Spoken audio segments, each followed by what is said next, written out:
Assalamualaikum warahmatullahi wabarakatuh. Perkenalkan, nama saya Dandi Saipudin dari program Studi Pendidikan Ekonomi dengan NIM 18722500025. Di sini saya ingin menjelaskan mengenai tentang surat Al-Baqarah ayat 2 sampai dengan 5 untuk memenuhi tugas UTS mata kuliah Pendidikan Agama Islam. Bismillahirrahmanirrahim. Surat Al-Baqarah ayat 2 sampai dengan 5 menjelaskan tentang Al-Qur'an sebagai petunjuk manusia yang bertakwa serta perintah beriman kepada Allah Subhanahu wa taala dan hal-hal gaib lainnya, beriman kepada kitab-kitab sebelum Al-Qur'an, menunaikan sholat dan bersedekah. Itulah tanda-tanda orang yang beruntung di dunia dan akhirat. Surat Al-Baqarah berjumlah 286 ayat, termasuk surat Madaniyah, karena diturunkan sewaktu Nabi Muhammad SAW hijrah ke Madinah, kecuali ayat 281 turun di Mina. Mekah sewaktu Nabi Muhammad SAW melakukan haji wada atau haji perpisahan. Keutamaan surat Al-Baqarah adalah punuk atau puncaknya Al-Quran. Hal ini disebutkan dalam hadis Nabi SAW, yaitu dari Ma'qal ibnu Yasar, bahwa Rasulullah Shallallahu Alaihi Wasallam pernah bersabda, surat Al-Baqarah adalah puncak Al-Quran, diturunkan bersamaan dengan turunnya 80 malaikat pada tiap-tiap ayatnya. Dikeluarkan dari arasy firman-Nya, Allah tidak ada Tuhan melainkan Dia yang hidup kekal selagi terus-menerus mengurus makhluknya. Kemudian disambungkan dengannya, yakni surat Al-Baqarah, hadis riwayat Imam Ahmad. Berikut surat Al-Baqarah ayat 2 sampai dengan 5 beserta tafsirnya. Bismillahirrahmanirrahim. Dzalikal kitabul la raiba fihi hudan lil muttaqin. Yang artinya, kitab Al-Qur'an ini tidak ada keraguan kepadanya, petunjuk bagi mereka yang bertakwa. Alladzina yuminuna bil ghaibi wa yuqimunas sholata wa mimma razaqnahum yunfikun.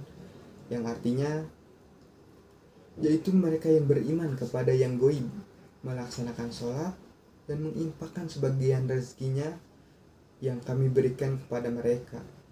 Walladzina yu'minuna bima unzila ilaika wa ma unzila min qablik wabil akhirati hum yuqinun.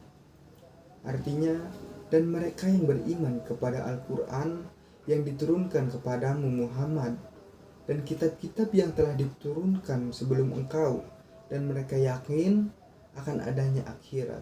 Ulaika ala hudam mir rabbihim wa ulaika humul muflihun.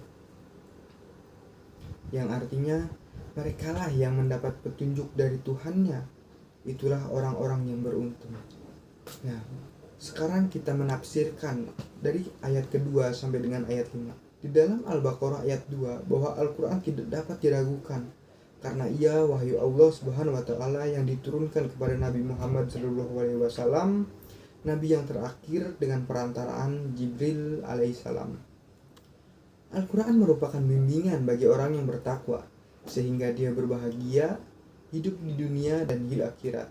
Orang yang bertakwa ialah orang yang memelihara dan menjaga dirinya dari azab Allah dengan selalu melaksanakan perintah-perintah Allah dan menjauhi larangan-larangannya.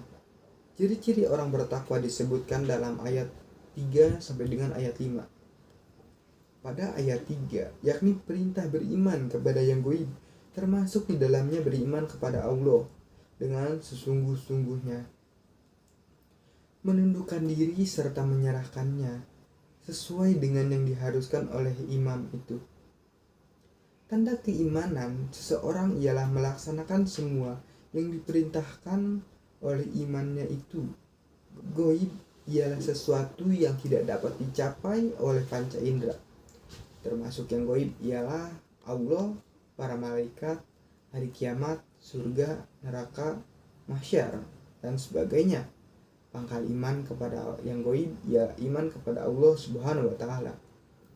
Ciri-ciri orang bertakwa berikutnya disebutkan dalam surat Al-Baqarah ayat 4, yakni beriman kepada kitab-kitab yang telah diturunkannya, yaitu beriman kepada Al-Quran dan kitab-kitab Wahyu, Taurat, Zabur, Injil, dan sahifah-sahifah yang diturunkan kepada nabi-nabi sebelum Nabi Muhammad Shallallahu Alaihi Wasallam. Sifat ini akan menimbulkan rasa dalam diri seorang muslim bahwa mereka adalah umat yang satu. Agama mereka adalah satu, agama Islam. Sifat ini akan menghilangkan eksklusifme sifat berbeda dalam diri seorang muslim. Pada ayat 5, yakni beriman kepada adanya hari akhirat, yakni tempat manusia berada setelah dunia ini lenyap. Beriman akan adanya akhirat ialah benar-benar percaya akan adanya hidup yang kedua setelah dunia ini berakhir.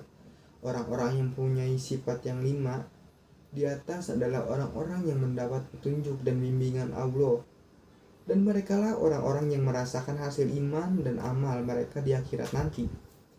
Mereka memperoleh keridhaan Allah dan tempat tinggal mereka di akhirat ialah surga yang penuh kenikmatan. Di dalamnya mereka menikmati kebahagiaan yang abadi. Demikian pembahasan surat Al-Baqarah ayat 2 sampai dengan 5 mengenai perintah bagi orang-orang yang bertakwa untuk beriman kepada Allah Subhanahu wa taala, Al-Quran, kitab-kitab yang diturunkan sebelum Al-Quran, mengerjakan sholat dan bersedekah. Mungkin cukup sekian dari saya. Terima kasih sebelumnya. Mohon maaf bila ada kata-kata yang salah. Wassalamualaikum warahmatullahi wabarakatuh.